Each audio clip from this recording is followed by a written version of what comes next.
ایک دفعہ طبیعت بہت ناساز تھی تو ساتھیوں نے کہا وقفے کے بعد آرام کر لو. انہوں نے کہا چھٹی کرو. میں نے کہا یہ نہیں ہو سکتا، چھٹی نہیں ہوتی اس کی. وقفے کے بعد تو وقفے کے بعد میں نے آرام کیا. یقین کرو وہ دن نہایت تکلیف کا گزرا. اگلے دن میں نے اعلان کیا کہ زور کی اذان تک درس ہوا. میں نے کہا زور کے بعد 2 گھنٹے اور پڑھیں گے. ایسا زمانہ بھی آیا ہے، تراویح کے بعد بھی تفسیر کا درس ہوتا رہا ہے. اس زمانے میں خواتین نہیں ہوتی تھی. جب سے یہ بیویاں پیچھے پڑی ہے تو یہ مشکلات پیدا ہو گئی ہے، کیونکہ ان کے لیے آنا اور گھر چھوڑنا بڑے کام ہوتے ہیں، اور بڑی لمبی تعداد ہے ان کی بھی الحمدللہ. تو میں یہ عرض کرتا ہوں کہ یہ ہمارے اعمال کا حسن ہے اور یہ ہمارے بیٹھک سکوناور ہے، کیونکہ اللہ نے ہمارا سینہ اس کے لیے کھولا ہے اور اللہ نے ہمیں ایک نور و روشنی عطا کی ہے. آپ یقین کر لیں اگر آپ کی یہ مصروفیت نہ ہوتی تو اس سے بہتر کوئی کام نہیں تھا. خود سوچ لے کیا کریں، آرام کرتے ہیں. نیند کوئی کام ہے. جو آدمی نیند کرتا ہے اٹھ کے آتا ہے ایسا لگتا ہے جیسے ابھی منکر نکیر کے نیچے سے اٹھا ہوا ہے. کتنا برا لگتا ہے، جیسے کسی بدکاری سے نکل گیا ہے.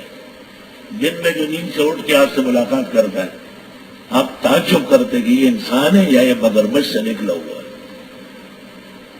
انسان تو چاق و چوبند چست، اس کا حسن ٹپکتا ہے. اس سونا یہ مانتا. اور میں جو 8:30 بجے آتا ہوں میں 7:30 بجے اٹھ چکا ہوتا ہوں. یہ سارا وقت تیاری میں لگتا ہے الحمدللہ. جب مجھے اطمینان ہو جاتا ہے کہ اب میں 1 بجے تک بغیر وقفے کے بیٹھ سکتا ہوں تو رومال کندھے پہ ڈال کے لاٹھی لے کے چل گئی الحمدللہ. اگر بیویاں نہ ہوتی تو فجر کے ساتھ درس شروع ہو جاتا، 10-11 بجے تک مکمل ہو جاتا. لیکن میرے خیال میں اس میں خیر کم تھی، اس میں خیر زیادہ ہے.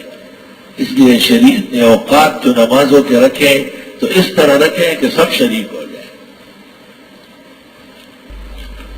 2 آدمی مکہ مکرمہ میں بہت بااثر تھے اور ان کی وجہ سے مشرکین طاقت میں تھے اور مسلمان بہت کمزور تھے.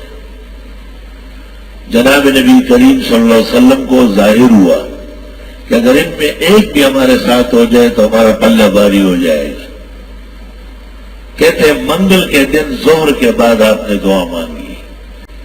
یہ جو دارالعلوم مظہرالعلوم کھڈا ہے نا ہمارا پرانا مدرسہ اہل حق کا، یہاں ہر منگل کو چھٹی ہوتی، ہر منگل کو چھٹی. ایک کے بزرگوں کی طرف سے آیا ہے، کوئی خاص پریشانی تھی، اس کی دعا قبول ہوئی تھی. تو ان بزرگوں نے طلباء کو کہا کہ آج پڑھو نہیں، قرآن شریف پڑھو، نفل پڑھو، دعائیں مانگو.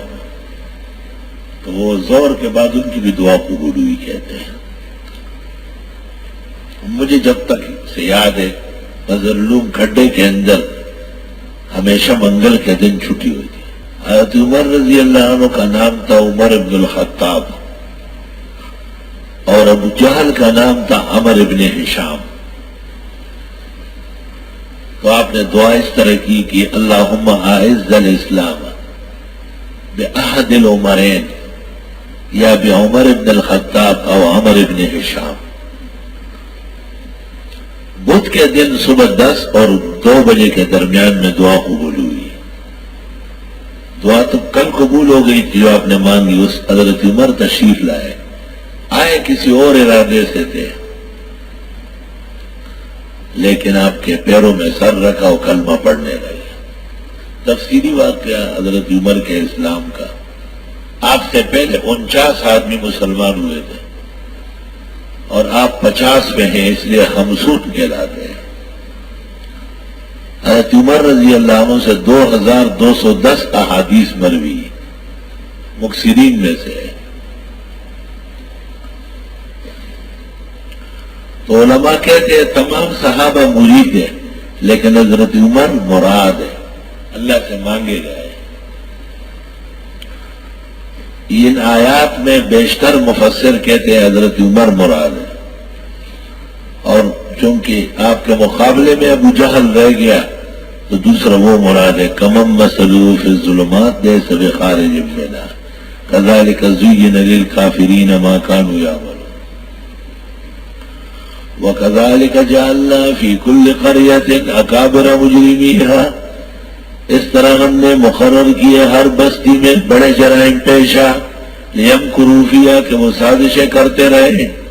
بستی کا خان ہوتا ہے سرحد میں، پنجاب میں چودھری اور ہوتا ہے، سندھ میں وڈیرا ہوتا ہے، بلوچستان میں سرداران ہوتے ہیں۔ یہ تمام نقصانات اور جرائم کے گھونسلے ہوتے ہیں۔ وما يمكرون الا بانفسهم، نئی سازش کرتے ہیں یہ خاندہ خانان، نہ یہ چودھران، نہ یہ وڈیرے، نہ یہ سرداران، الا بانفسهم، مگر اپنے خلاف۔ وما يشعرون، ان کو شعور تک نہیں۔ وَإِذَا جَاءَتْهُمْ آيَةٌ، اور جب آتی ہے ان کو کوئی نشانی، قَالُوا لَن نُّؤْمِنَ، ہم ایمان نہیں لائے، حَتَّىٰ نُؤْتَىٰ مِثْلَ مَا أُوتِیَ رُسُلُ اللَّهِ، یہاں تک کہ دیا جائے جیسے دیا جاتا تھا اور پیغمبروں کو۔ بھئی ہر پیغمبر کا اپنا منصب ہے، اس کے زمانے میں جو مناسب سمجھا گیا معجزہ ظاہر کیا گیا۔ اللہ عالم حیث یجعل رسالتہ، اللہ جانتے ہیں جہاں دے پیغمبری۔ سیصیب الذین اجرموا صغار عند اللہ، ان قریب پہنچے گی مجرموں کو ذلت اللہ کے ہاں سے، وعذاب شدید بما کانوا یمکرون، اور سخت عذاب بوجہ سازش کرنے کی۔ فمن یرد اللہ ان یہدیہ یشرح صدرہ للاسلام، جس کو اللہ چاہے کہ کھول دے، اسے ہدایت دے، کھول دیتا ہے اس کا سینہ اسلام کے لیے۔ ہمارا اور آپ کا سینہ کھلا پڑا ہے، خوش و خرم ہے، ہر لمحہ، ہر سیکنڈ، ہر انتظار، ہر بیٹھک تفسیر کا ہم عید الفطر اور عید الاضحیٰ سمجھتے ہیں۔ الحمدللہ۔ آیت کو دیکھو ذرا، بس جس کو ارادہ کرے اللہ تو اس کو پوری ہدایت دے، کھول دیتا ہے اس کا سینہ اسلام کے لیے۔ اللہ کا لاکھ لاکھ شکر ہے۔ وَمَن يُرِدْ أَن يُضِلَّهُ، اور جو چاہے کہ اسے بھٹکا دے، يَجْعَلْ صَدْرَهُ ضَيِّقًا حَرَجًا، کر دیتا ہے اس کا سینہ تنگ تاریک، كَأَنَّمَا يَصْعَدُ فِي الصُّحُفِ، گویا کہ وہ زبردستی چڑھتا ہے اوپر کی طرف۔ یہ جو بعض ساتھیوں کو تکلیف ہو رہی ہے، توبہ استغفار کرے اور بہت زیادہ اچھا وضو کرے، سحری میں ادب سے طعام کھائے، پانی رات کو پیے، سحری کو کم پیے تاکہ دن میں پیاس نہ لگے۔ کذالک یجعل اللہ الرجس، اسی طرح ڈالتا ہے اللہ گندگی علی الذین لا یؤمنون، ان لوگوں پر جو بے ایمان ہیں۔ بے ایمانوں کو بڑی تکلیف ہوتی ہے، وہ ویسے بسر وقت جیسے تنگ و تاریک ایک پانسی کاٹ پہ بند کیے گئے ہیں۔